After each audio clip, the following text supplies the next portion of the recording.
आज हम देखेंगे how to revise inorganic chemistry. Inorganic chemistry का नेचर थोड़ा सा डिफरेंट है ऑर्गेनिक केमिस्ट्री से। जैसे मैंने ऑर्गेनिक केमिस्ट्री में आपको शीट्स बनाना सिखाया था, 5-6 शीट में पूरी ऑर्गेनिक केमिस्ट्री हो रही थी, उसी तरीके से यहाँ भी चलेंगे, लेकिन इसको 3 पार्ट में डिवाइड करेंगे। तीनों पार्ट अलग अलग तरीके से बनाए जाएंगे। एक पार्ट में हम लोग लेंगे hydrogen, S block, P block दोनों, 11th and 12th, and D and F block. ये चैप्टर एक नेचर के हैं। दूसरा हमें लेना है मेटलर्जी का, ये अलग नेचर का है, और कोऑर्डिनेशन कंपाउंड बिल्कुल अलग नेचर का है। तो जैसे हम यहाँ पर सैंपल बनाना उसी तरीके से हम शीट्स बनाएंगे।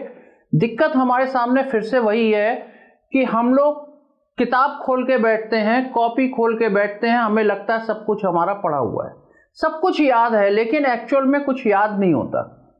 तो हमें एक शीट ऐसी तैयार करनी है जिसपे हिडन हो, लेकिन हमें सीक्वेंस पता हो, हमें क्या क्या पढ़ना है, हमें क्या क्या पढ़ना है, लेकिन वहां पर उसके बारे में कुछ ना लिखा हो, उसके बारे में कुछ नहीं लिखा होना चाहिए, लेकिन हमें क्या क्या पढ़ना है वो पता होना चाहिए। हमें सीक्वेंस ही भूल जाते हैं, हमें क्या क्या पढ़ना है यही नहीं पता होता।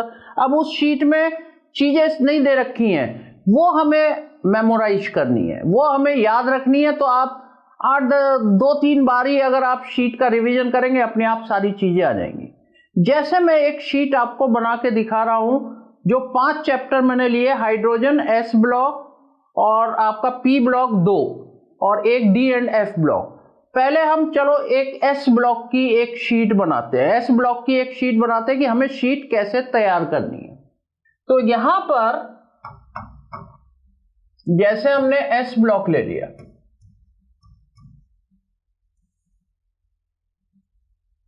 इसमें ऑर्गेनिक से डिफरेंस क्या है, इन शीट्स में आपको ग्रुप की सारी प्रॉपर्टीज भी करनी है, कंपाउंड तो करने ही करने हैं, ग्रुप की प्रॉपर्टीज भी करनी है। तो सबसे पहले हम यहां पर प्रॉपर्टीज लिख लेंगे, प्रॉपर्टीज लिख लेंगे। फिजिकल केमिकल एक साथ कर रहे हैं, तो अब हमने लिखना शुरू करा। यहां पर लिखा हमने डेंसिटी लिख लिया।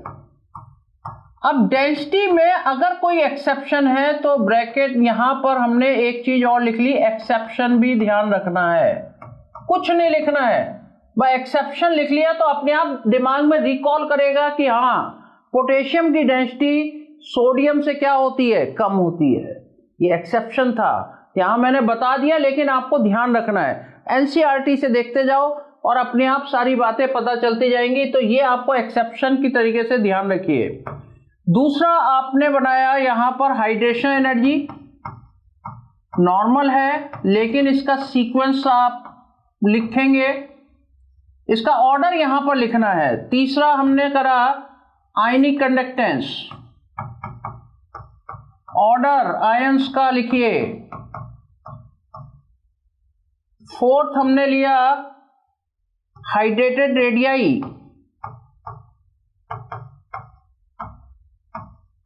ऑर्डर, ये सब ऑर्डर लिखे जाएंगे, प्रॉपर्टीज में ये सारे ऑर्डर लिखने हैं। फिफ्थ हमने लिया फ्लेम कलरेशन, सबका एक बार रिवाइज कर दीजिए। फ्लेम कलरेशन यहां पर कुछ नहीं लिखना है, फ्लेम कलरेशन लिखा, lithium, sodium, potassium, rubidium, caesium, beryllium, magnesium नहीं करते हैं, calcium, strontium, barium, according to the NCERT आपने इसको याद रखना है, याद रखना है। अब देखिए इसी में केमिकल प्रॉपर्टीज शुरू हो जाएंगी। केमिकल प्रॉपर्टीज में एक्शन ऑफ एयर,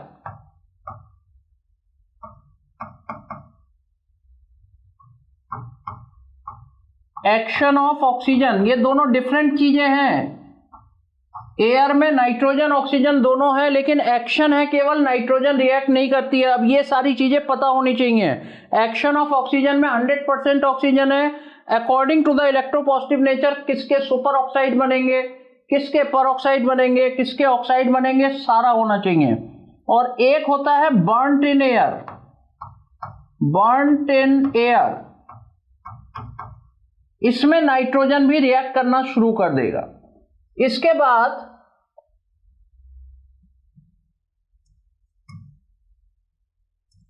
एक टॉपिक सॉल्युबिलिटी का होना चाहिए। सॉल्युबिलिटी में फ्लोराइड्स, इसके ऑर्डर सारे, ये एक्सेप्शन है, जनरली सॉल्युबिलिटी डिक्रीज करती है, लेकिन ये एक्सेप्शन है इसलिए मैंने यहां पर लिख दिया। हाइड्रोक्साइड्स, अब हाइड्रोक्साइड्स में भी एक्सेप्शन लिखिए, लेकिन ये हाइड्रोक्साइड की सॉल्युबिलिटी कहां डिफरेंस है, सेकेंड ग्रुप में डिफरेंस है, बस इसको याद रखना पड़ेगा। ऐसे ही सब ऑर्डर लिखने हैं हाइड्रोक्साइड के, और फर्स्ट ग्रुप और सेकेंड ग्रुप के कंपाउंड, फर्स्ट ग्रुप और सेकेंड ग्रुप के। ऐसे ही कार्बोनेट, कार्बोनेट में फर्स्ट ग्रुप में एक्सेप्शन है।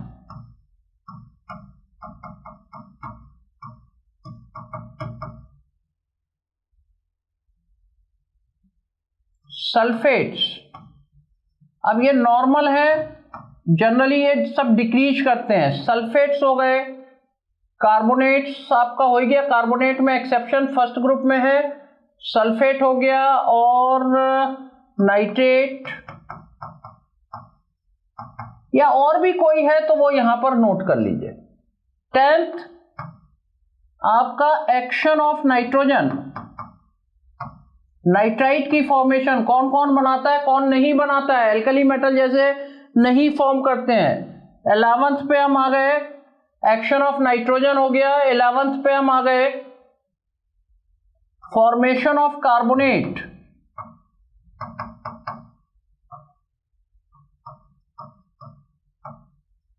कार्बोनेट कौन से CO2 गैस दे रहे हैं, कौन से नहीं दे रहे हैं, वो सब पता होना चाहिए।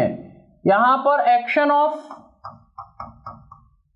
अमोनिया, जो सॉल्वेटेड इलेक्ट्रॉन और ये सारी चीजें, और इसी तरीके से हमने फॉर्मेशन ऑफ नाइट्रेट, कौन सा लाइट ब्राउन गैस दे रहा है, कौन सा नहीं दे रहा है, ये सारी चीजें पता होनी चाहिए। देखिए आपको शुरू में टाइम लगेगा, लेकिन जब ये शीट आपके हाथ में आ जाएगी ना, तो आपको तो ऐसा लगेगा अब कुछ है ही नहीं, अब कुछ है ही नहीं ये। लेकिन शुरू में आपको थोड़ा सा तसल्ली के साथ आपको ये शीट तैयार करनी है, फिर आपके लिए कुछ नहीं बचेगा, बस आप पेपर लेके घूमोगे, शीट्स लेके घूमोगे, 6-7, पूरी इनऑर्गेनिक केमिस्ट्री खत्म होगी। ये मैंने प्रॉपर्टीज, अगर और भी कोई बच गई है तो उसे भी आप नोट कर लेंगे। इसके बाद जो कंपाउंड्स होते हैं, जैसे NaOH कंपाउंड है, NaOH का मेथड ऑफ प्रिपरेशन, ये मैं शॉर्ट में लिखा है मेथड ऑफ प्रिपरेशन, तो इसमें आपको याद रखना है नेल्सन सेल। अब कैथोड एनोड इसका सब रिएक्शन पता होनी चाहिए। कास्टनर केल्नर सेल,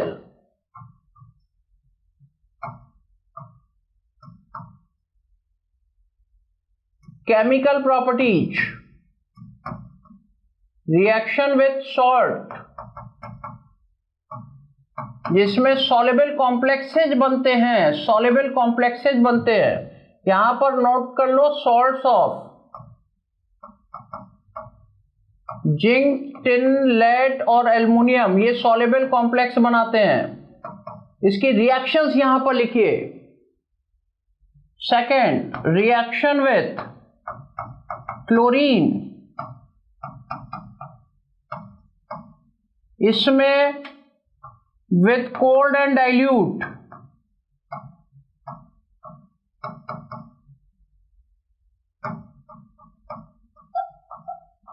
और एक विथ हॉट एंड कंसंट्रेटेड।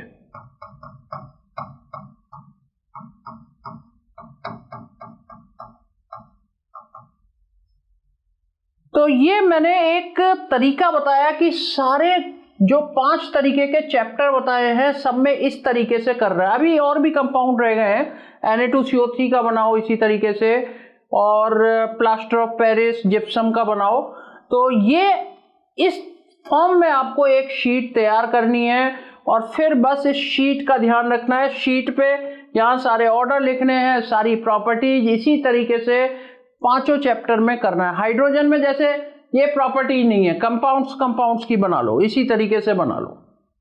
तो ये पहला सैंपल हुआ जिसमें आपके 5 शीटें बनानी है। आपको कौन कौन सी बनानी है? हाइड्रोजन की, S ब्लॉक की, P ब्लॉक दोनों, 11th एंड 12th दोनों के पार्ट, और D एंड F ब्लॉक। अब मैं आ रहा हूं मेटलर्जी की किस तरीके से बनानी है, क्योंकि 3 मैं यहां पर सैंपल देने जा रहा हूं। ये पांचों के लिए ये सैंपल है, केवल 7 शीट्स बनेंगी और मेटलर्जी के लिए अलग है और कोऑर्डिनेशन के लिए अलग है।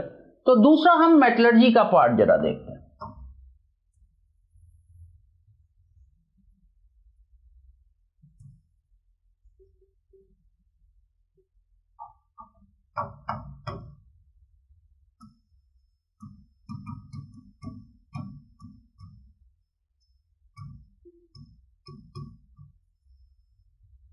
देखिए मेटलर्जी में आपको किस तरीके से करना है, यहां पर पहले नंबर पर ओट्स लिखने हैं। ओट्स में क्या करना है, केवल नाम लिखना है। कॉपर पाइराइट लिख दिया मैंने, फॉर्मूला नहीं लिखना है, फॉर्मूला नहीं लिखना है। अब आपको ये अपने आप लिखना है रफ शीट में और उसको चेक करना है। कॉपर पाइराइट लिख दिया, क्यूपराइट लिख दिया, जिनसाइट हो गया, बॉक्साइट हो गया, क्रायोलाइट,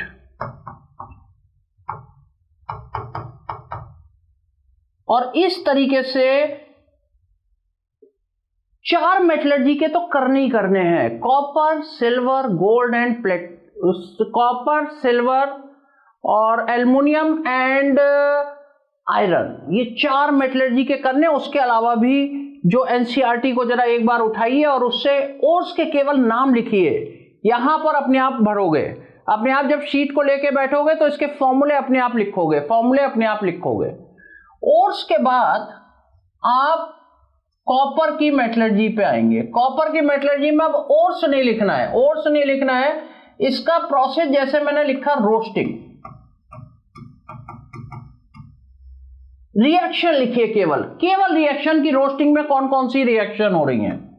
सेकंड लिखा स्मेल्टिंग, कौन कौन सी रिएक्शन हो रही हैं और इसमें कौन कौन से पॉइंट्स हैं। जैसे यहां पर लिख लिया कि इसमें मैट के बारे में भी ध्यान रखेंगे, मैट लिख दिया, छोड़ दिया और कुछ नहीं लिखना है। जैसे matte mainly contains Cu2S with small amount of FeS।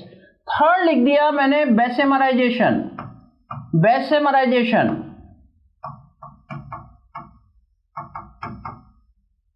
इसकी रिएक्शन लिख दी। बेसेमराइजेशन में क्या होता है, ऑटो रिडक्शन होता है। और फोर्थ है इलेक्ट्रोलिटिक रिफाइनिंग।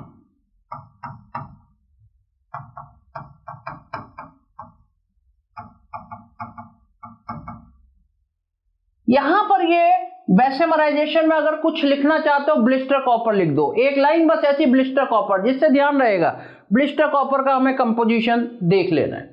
खत्म हो गया मेटलर्जी, खत्म कॉपर की। कुछ नहीं करना, कोई डायग्राम नहीं, केवल रिएक्शंस लिखनी है और क्या क्या स्टेप्स आ रहे हैं वो आपको पता होने चाहिए।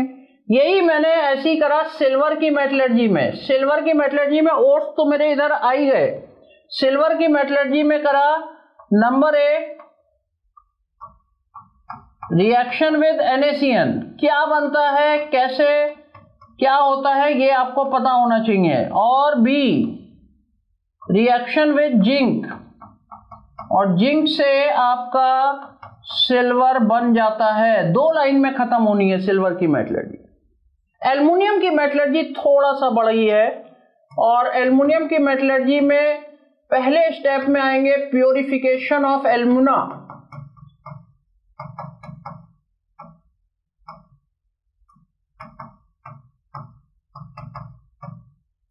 इसमें आपने लिख दिए बायर्स प्रोसेस। यहां मैं थोड़ा सा डिटेल में ही चल रहा हूं जिससे तुम्हें पता रहे कि हमें करना क्या है। हॉल्स प्रोसेस,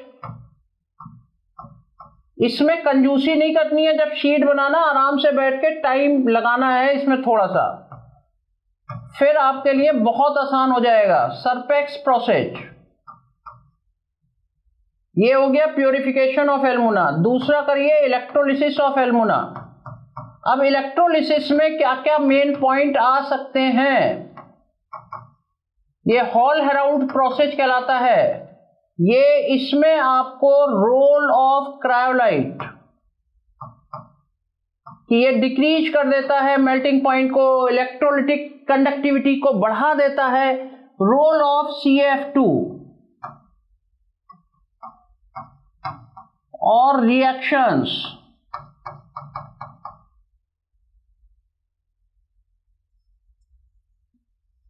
इसी तरीके से आयरन की मेटलर्जी भी आप ये पॉइंट्स सारे कंप्लीट कर लेंगे। इसके बाद आपको करना क्या है, कुछ ऐसे करके लिख लीजिए, वान आर्कल मेथड ध्यान रखना है, क्योंकि वो सारी इंपॉर्टेंट चीजें के नाम आने चाहिए जो आपको ध्यान रखने हैं। अब उसके अंदर किस किस एलिमेंट के लिए होता है और उसमें क्या रिएक्शन होती है वो आपको पता होना चाहिए। तुरंत वान आर्कल मेथड देखा, आपको तुरंत टाइटेनियम, जिरकोनियम, हॉफनियम, आयोडाइड बनाएंगे, आयोडीन से रिएक्शन कराएंगे, आयोडाइड बनाएंगे, है ना, अनस्टेबल होगा, फिर उसको हीट करेंगे तो प्योर टाइटेनियम अलग हो जाएगा। वान आर्कल मेथड है। मॉन्स प्रोसेस है निकिल के लिए, जोन रिफाइनिंग है,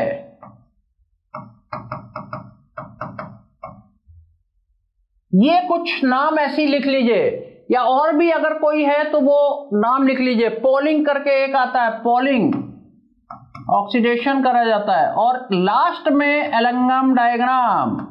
एलंगम डायग्राम में आप इसको बनाएंगे और इसमें देखेंगे कि किसका निगेटिव स्लोप है। निगेटिव स्लोप का क्या मतलब है, बेंट अगर कहीं पर लाइन हो गई तब क्या मतलब है, कोई लाइन नीचे रह गई कोई लाइन ऊपर है तब क्या मतलब है। इस फॉर्म में आपको शीट तैयार करनी है। अब ये शीट आपकी तैयार हो गई। मेटलर्जी का पूरा डिफरेंट प्रोसेस था, डिफरेंट तरीका था उसको याद करने का, आपको इस तरीके से याद करनी है। और आप देखेंगे एक पन्ने पे आपकी पूरी मेटलर्जी है, सारी चीजें हैं, और इसको रिवाइज करना है। रिवाइज करने के लिए मैंने डेट डालने का तरीका बताया था, अभी मैं पहले कोऑर्डिनेशन बताता हूं, फिर आपको कैसे करना है वो फिर करते हैं। नेक्स्ट है हमारा कोऑर्डिनेशन कंपाउंड के लिए किस तरीके से करना है, कोऑर्डिनेशन कंपाउंड्स के लिए कैसे करना है।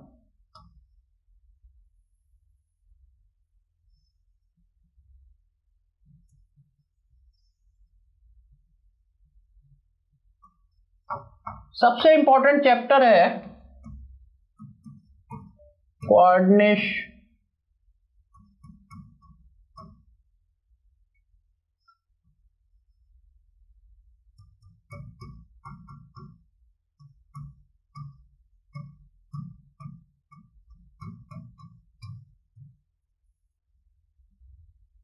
कोऑर्डिनेशन कंपाउंड बिल्कुल डिफरेंट तरीके से करा जाता है, और इसमें सबसे पहले आप नॉमेनक्लेचर लिख देंगे। शुरुआत यहीं से करते हैं, नॉमेनक्लेचर। नॉमेनक्लेचर में एक कैटाइनिक कॉम्प्लेक्स, 4 कॉम्प्लेक्स के नाम लिखने हैं, एक एक एग्जाम्पल नाम अपने आप लिखोगे। सबके नाम लिखने का तरीके आपको सब वीडियो में बताए गए हैं, वो आपको ध्यान रखने हैं। अब इसका नाम लिख के आपको समझ में आ जाएगा, डिवीजन में आ गया बस।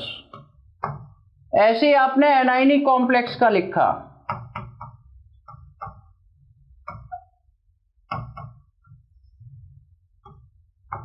एट लगाते हैं इसमें। अब आपको पता होना चाहिए, जब इसके नाम चेक करोगे अपने आप समझ में आ जाएगा। न्यूट्रल कॉम्प्लेक्स,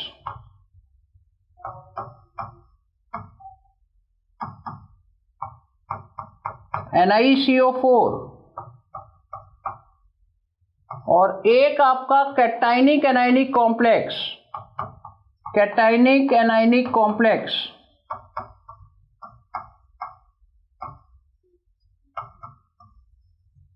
एक एग्जाम्पल लिख लेते हैं और इसका नाम लिखना है। अब ये शीट में ये लिखा हुआ है, पूरा इसको नामों से नहीं भरना है, बस ये इसके नाम लिख के चेक कर लीजिए कि हमें समझ में आ रहा है या नहीं आ रहा है। यही 4 ही टाइप के कॉम्प्लेक्सेज आपको मिलेंगे। इसके बाद आइसोमेरिज्म।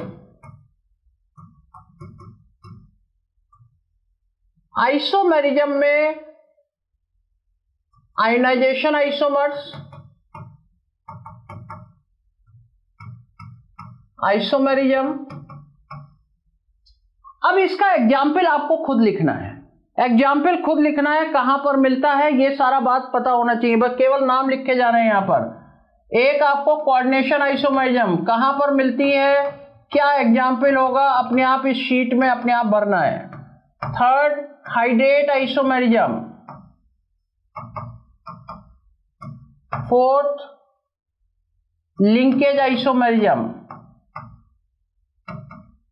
Fifth, geometrical isomerism. अब ज्योमेट्रिकल आइसोमेरिज्म में सारी कंडीशन पता होनी चाहिए, है ना। इसमें लिख लेते हैं, इन केस ऑफ 4 लिगेंड हमें क्या क्या चीजें याद रखनी है, कौन सा हाइब्रिडाइजेशन और कौन सा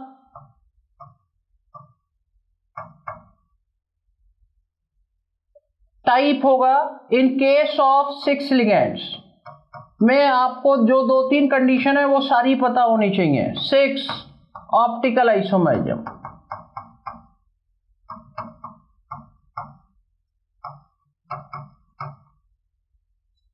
और यहां पर आप नीचे कुछ एग्जाम्पल लिख लीजिएगा, जैसे कि हमें किन किन कंपाउंड्स पर ज्यादा जोर देना है। En2Cl2 लिख लिया मैंने। अब जैसे ये कंपाउंड है, ऑप्टिकल ज्योमेट्रिकल दोनों शो कर रहा है, इसके total number of isomer 3 form हो रहे हैं। तो ऐसे कुछ कंपाउंड छांट कर, है ना, जो आपके लेक्चर में, आपके कोचिंग में बताए गए हैं, कहीं भी बताए गए हैं, वो यहां पर कुछ एग्जाम्पल ऐसे लिखने हैं, कम से कम 4-5 लिखने की कोशिश करो, जिसके जनरली आइसोमर्स का नंबर पूछ लिया जाता है। MABCD टाइप का लिख लिया, कोई और लिख लिया, जिसके नंबर ऑफ आइसोमर्स वो याद होने चाहिए, 5-6 के क्विकली आंसर हो। तो ये 5-6 के लिए मैंने यहां पर जगह छोड़ दी है, इसको 5-6 इसमें नाम लिखे होने चाहिए, जिसके नंबर ऑफ आइसोमर्स निकालने को कौन सी आइसोमेरिज्म शो कर रहा है। इसके बाद आपका जो आता है valence bond theory. Valence bond theory, VBT जिसे बोलते हैं। यहां पर केवल मैं कुछ नाम लिख रहा हूं जो इंपॉर्टेंट है। K4 Fe6। अब इसमें करना क्या है समझ लेते हैं, जो जनरली पूछे जाते हैं। NiCO4, NiCN4 2-, एक क्रोमियम वाला जरूर लिखना है, जिसमें अंदर इनर ऑर्बिटल बन जाता है। एक Fe वाला जरूर लिखना है, FeF6 -3।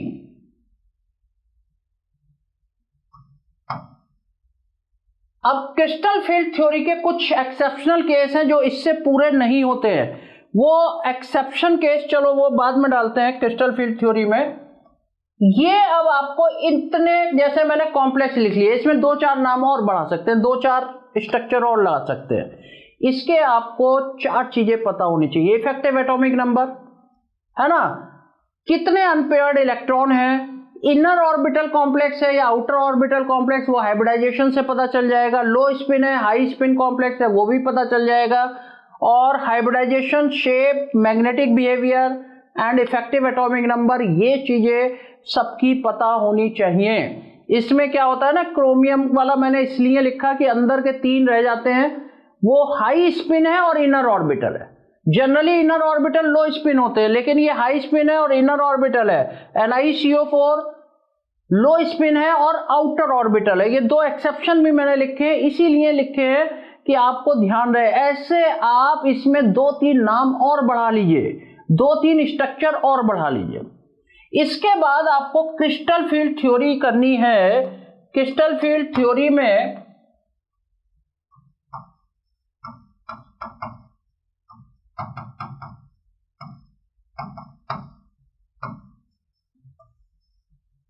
कुछ एग्जाम्पल, जैसे कि जो चेंज हो जाते हैं, PtCl4 2-, जो इससे नहीं निकलेंगे, इससे आंसर नहीं आता, वो एक्सेप्शन लिखने हैं सारे। AuCl4-, CuNH3 4+2 क्यूप्रा अमोनियम आयन, ऐसे और भी हो सकते हैं 2-3। तो यहां पर जैसे कि इन सब में sp3 हाइब्रिडाइजेशन आएगा according to valence bond theory, लेकिन तीनों केसेज में dsp2 हाइब्रिडाइजेशन होता है, स्क्वायर प्लेनर शेप होती है। तो इतना ये आपका कोऑर्डिनेशन कंपाउंड का पूरा एक शीट तैयार हो गई, और इस शीट को आपको रिवाइज करना है। अब क्या पूरी क्रिस्टल फील्ड थ्योरी नहीं पढ़नी है ना, नहीं पढ़नी है क्रिस्टल फील्ड थ्योरी, उसके एक्सेप्शन बस ध्यान रखो, आपसे क्या पूछा जाना है उसके एक्सेप्शन, और इसमें 2-3 चीजें और बढ़ानी है। यहां पर जगह खत्म हो गई। ऑक्टाहेड्रल स्प्लिटिंग में ऑर्डर क्या होता है, और टेट्राहेड्रल स्प्लिटिंग में ऑर्डर अपोजिट हो जाता है। ऑक्टाहेड्रल और टेट्राहेड्रल स्प्लिटिंग इसमें और करनी है, जिसमें वो formula crystal field stabilisation energy का, लो स्पिन, हाई स्पिन, 1-2 चीजें और बढ़ा लो इसमें, जॉन टेलर डिस्टॉर्शन बढ़ा लो, मतलब जो तुम्हें कुछ और समझ में आ रहा है वो चीजें और बढ़ा लो, बॉन्डिंग इन मेटल कार्बोनिल बढ़ा लो। तो ये चीजें और बढ़ा के आप ध्यान रखिए। तो ये आपका 3 तरीके से, आपका 3 नेचर में ये खत्म हो रहा है, 3 नेचर में ये खत्म हो रहा है। अब आपको करना क्या है, आपके पास 7 शीट्स तैयार हो गई, 7 शीट्स तैयार हो गई। अब मैं इधर का पार्ट हटा रहा हूं, और इसमें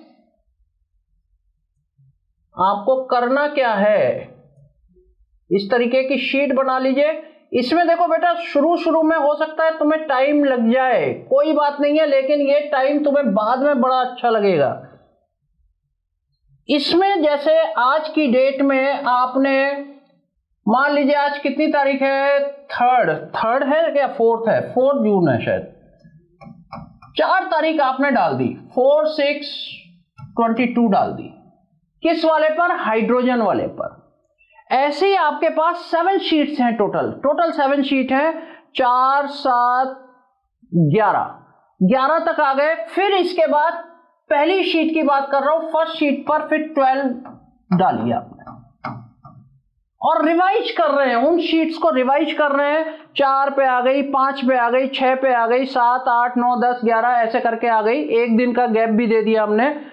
अब क्या होगा कि उस शीट पर जो दूसरी शीट बनाओगे उस पर 5 तारीख पड़ी होगी, तीसरी शीट पे 6 तारीख, उसमें 1 दिन बाद की तारीख इस पे आ जाएगी, 1 दिन बाद की तारीख आ जाएगी। जैसे ही ये आपका 2 बार रिवीजन में आएगा, ये मैं समझता हूं 20 तारीख तक 2 बार रिवाइज हो जाएगी, पूरी इनऑर्गेनिक केमिस्ट्री रिवाइज हो जाएगी।